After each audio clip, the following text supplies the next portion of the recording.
नमस्कार, मी राजू मेत्री. महाराष्ट्र आपल्यामध्ये आपलं स्वागत. पाहूया सविस्तर वृत्तांत.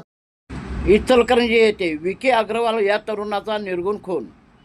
इचलकरंजी शहरामध्ये थोरात चौका येथे नगरपालिकेचे कॉम्प्लेक्सजवळ सफाई कर्मचाऱ्याचा विके अग्रवाल या तरुणाचा निर्गुण खून करण्यात आला.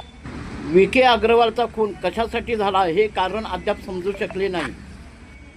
या घटनेची नोंद इचलकरंजी पोलीस ठाण्यामध्ये नोंद झाली असून अधिक तपास पोलीस करीत आहेत.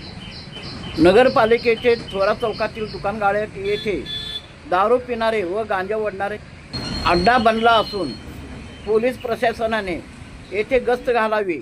त्याचबरोबर नगरपालिकेचे आयुक्त यांनी सुद्धा या महानगरपालिकेच्या दुकानगाड्याभोवती संरक्षण भिंत बांधावी अशी नागरिकांतून मागणी होत आहे. विके अग्रवाल याचा खुनाचा तपास अधिक करून गुन्हेगारांना गजाआड करावे अशी मागणी कामगार नेते राजेश राजपुते यांनी केली आहे.